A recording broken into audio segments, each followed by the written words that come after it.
What is up, my fellow Chibits? Hopefully all of you are having a very, very good morning or good evening, depending on wherever you live, and hopefully your days continue to be very good. But as you can see by the title, I'm here to bring you a different type of video, this time talking about Tokyo Ghoul and what my personal favorite characters of the series are. Now this is a video that's been, actually in the works for a while now. It's something I've wanted to make, but also many Chibits have asked in the comments, and over the past year now, like, Chibi, you need to make a video. You need to let us know, like, what's your favorite characters of Tokyo Ghoul. They're like, we know you like Tsukiyama Shu, we know you like Kaneki and all these other characters, but who is your favorites? Like, what is your favorite characters of the series? And so with this video, I want to add much clarification to what my favorites are, kind of give them in, like a top 5 type format, but also kind of discuss them in a way to kind of explain why I like these characters. Now, before I really dive into it, I do want to set some rules for this video, for, my personal favorites. I want to say Kaneki is not going to be in my top 5 personal favorites. The reason why, hear me out, is because it would be unfair. It would be completely unfair to add Kaneki into my personal top 5. He automatically already is my number 1. I just want to let you know he is my favorite character of Tokyo Ghoul, but I cannot add him into this because it's just too predictable, and it's just unfair because Kaneki's had so much spotlight and focus throughout the entirety of the series of Tokyo Ghoul Part 1 and 2. He's reinvented himself constantly. He's gone through so much that honestly, it's just unfair to compare him to the other characters of the series. So I want to have to just say that Kaneki cannot be added to this list. He's just too good of a character for the series, and I just cannot mention him in this list because it would be unfair and predictable that he would be number 1. So I want to mix it up a little bit and do my other, my personal top 5 that, doesn't have Kaneki in it. So number 5. Urei. Now this might come as a surprise for many of you depending on how long you've been watching my videos, but I just want to do some brief backstory to my thoughts on Urei as a character. If you've been watching my Tokyo Ghoul videos since the very beginning, you'll most likely know I wasn't the biggest fan of Urei's character. I didn't really like him, I didn't like his personality, I didn't like how he always wanted credit and a promotion, and I didn't like how he constantly didn't care about the well-being of his squad members. That was a big thing I didn't like about his character when I first started reading Tokyo Ghoul Part 2. But over time, after many arcs, his character grew on me. I saw so much development taking place that honestly he had to be added to one of my personal favorite characters of the series because of how much he has changed since his starting point to where we're at currently right now in the series. And FYI, spoiler alert, a lot of the stuff in this video is going to be very spoilerish, so if you're not up to date with Tokyo Ghoul, I don't know why you're watching this video, but anyways. So, Urei, what really changed my thoughts on his character and why I started to like him in the first place was the arc with Shirazu's death. And I feel like that can be said for many of Urei fans. Anyone that really is a fan of Urei most likely can say that what really made them a diehard fan of him probably was that Shirazu scene. And what makes it so impactful, why he became one of my personal favorites, is because he was a character that I just completely disliked.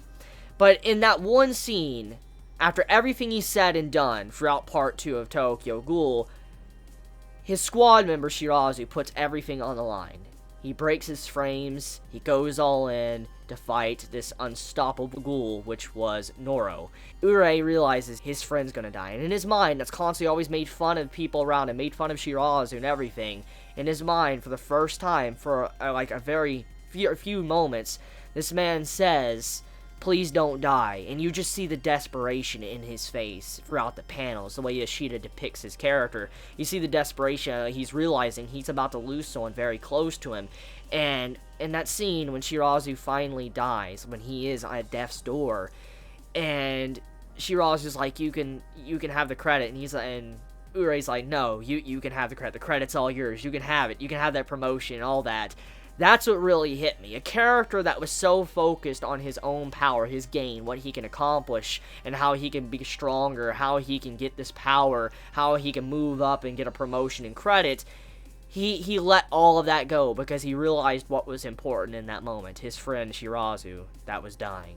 And that scene really, really, really changed my perspective on his character and how I view him from now on after that scene. It just showed how much growth he will make throughout the future of Tokyo Ghoul and how much he cares now. He does legit care. He realizes what is important. He still has that selfish part about him where he does want to get promoted. He wants to move up, the ladder and all that.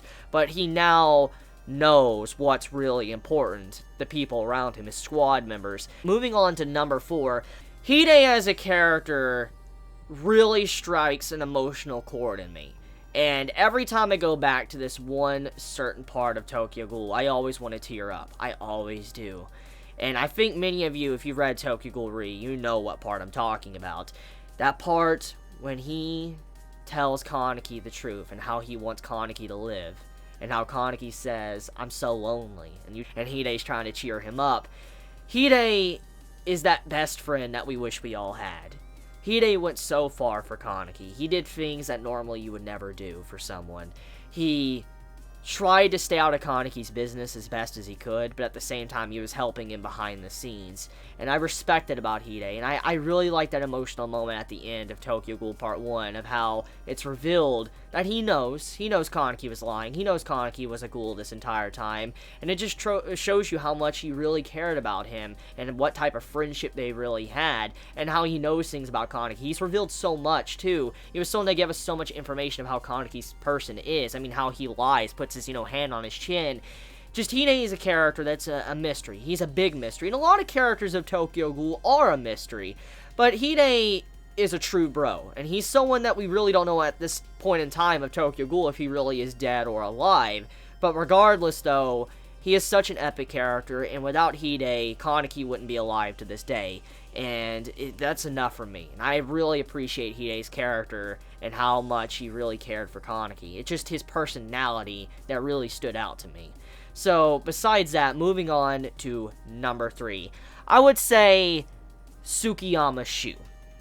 Tsukiyama Shu would definitely be number 3. And this is probably going to shock many of you, because many of you most likely know how much of a fan I am of Tsukiyama Shu. I love his character, and mainly it's because of his personality and how much comedy he can bring to such a dark series. I love the comedy from Tsukiyama Shu. Amore! Heartbreak! I just love his lines. I love the comedy he has, and I just love when he's just all jolly and happy when you see this dark shit going on in a chapter. He's just such an epic character, and ever since I saw him introduced in the series of Part 1 Tokyo Ghoul, I've loved his character. Even though he was a villain at the start, I just loved his personality. It just had so much pizzazz to it. I'm like, this is a cool character. I want more of him. When you see Tsukiyama bedridden, he's weakened, he's shriveled up, and he hasn't been eating properly, it shows you how much Kaneki really meant to him.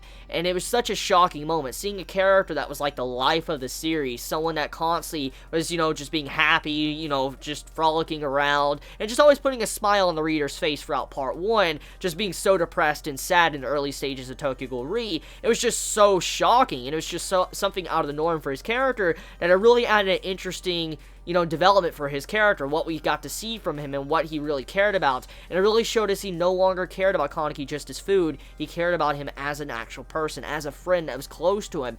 And so, Tsukiyama as a character for my own personal reasons. So, number 2, I would have to say Artema Kisho. Artema Kisho is number 2. And I think this will come as no surprise. And actually, many of you might expect Artema to be number 1, but Artema is number 2. And the reason for it is because he's a character that is a bundle of mysteries. We don't really know. This man is like a blank piece of paper, but at the same time, we could kind of speculate what he really is, what he really means, or what he tried to, do in his final points of his life. Artema Kisho was a character, when you heard his name in Tokyo Ghoul, it struck fear. It struck fear because if one of your favorite characters were ever to face this man, you would fear that your character will be dead as hell, be completely wrecked. And that's what happened to a lot of characters that Artema faced in Tokyo Ghoul. And so this man was the Grim Reaper, someone that was the pinnacle of strength, someone that was that in-game power. And he also had many things that people viewed him as a close friend, as a colleague, as someone that they looked up to as an idol, someone that was a business partner, someone that was like a father. And Artema, as I said, is a mystery. We don't know everything about him, but that's what makes him such a cool character. He's a character to where you can write your own backstory to him. You can write your own message, what he was trying to say at the end of his life. And when he leaves his blank testament behind, it's like he's leaving Kaneki to shape the world. Kaneki is his blank testament, what he left behind.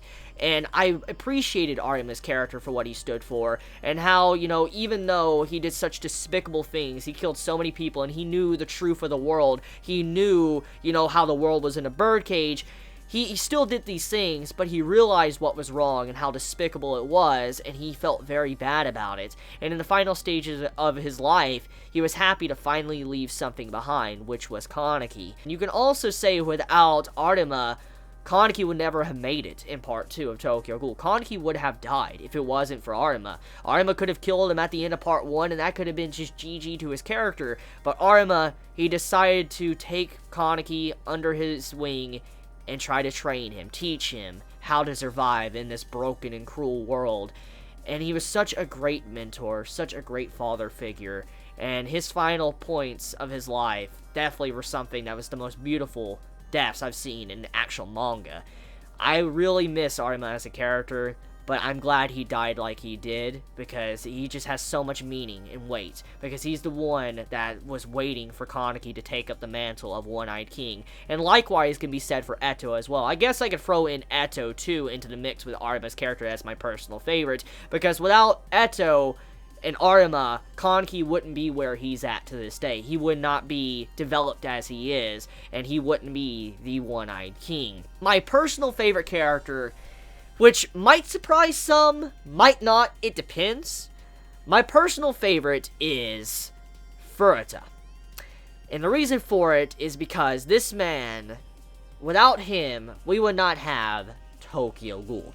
Without Furuta, we would not have the first chapter of Tokyo Ghoul. We would not have Kaneki getting steel beams landed on top of him along with Rize, and he wouldn't eventually become a ghoul. If it wasn't for Furuta, we would not have so many different events that have taken place throughout the entirety of Part 1 and Part 2.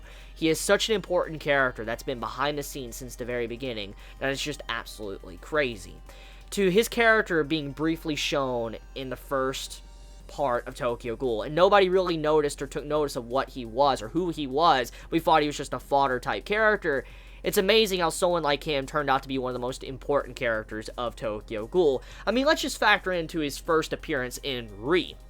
Tokyo Ghoul Ri, when he was actually shown, I thought he was just going to be some form of fodder investigator. I thought that's what he was. Like, you know, some form of fodder investigator. He was going to die against the raid, against the Tsukiyamas and stuff. But it turns out this man had a hidden side to him. And what really shocked us all, and what really blew us away, was when this man grabbed his fellow investigator and moved him in front of an attack, and the investigator got impaled and killed. And the man was smiling. It showed us that there was more to this character than meets the eye. And the way he fights, you don't know if this man is trying to be serious or if he's just fucking around the entire time. Like how he does, like, thumb attack to Nimu Dash, and you know how he says, like, super piece. I mean, this man's motives to the way he fights is just so interesting. Especially with how he manipulates people, and he's like, I'm trying to, you know, make sure they're all safe and stuff, and he's like, lol, in his mind. Just, this man is an interesting character, and as I've said in the past in my previous chapter reviews, he reminds me a lot of the Joker, and there's been a lot of comparisons with Furuta in the Joker, and many can actually agree that he is very similar. You don't really know what he stands for. This is a man that's been on all sides of the battlefield. He's been a part of the Clowns, he's been a part of CCG, Washus, V, the Ghoul World, Dr. Kano. This man has his hands in almost every single organization of Tokyo Ghoul. And this man, we don't really know what he really wants. We only have two things to go on. Super Peace and Rize. A selfish reason because he wants Rize as his wife. Regardless, this man, with his very, very questionable motives, he's a fascinating character, because you don't know what he's going to do next, what plans he has, and just how he can manipulate everyone and be an actor and display himself in different ways. It's just interesting to see how Ishida displays him in multiple different chapters. So yes, that is why Furuta is one of my personal favorites, and why he is my personal favorite besides Kaneki, why he is number one, because without him, we would not have the greatness that is Tokyo Ghoul. And also, his character that manipulates people, and just the way he says Nimu Dash to thumb attack and shit. I just can't get enough of that. I just cannot get enough of that type of character. So, what's your favorite? Like, what's your personal 5 favorite characters of Tokyo Ghoul, Chibits? I mean, let me know your honest, thoughts in the comments below. I love you all so much. You have a wonderful day or night wherever you live. Please be safe. Chibi out.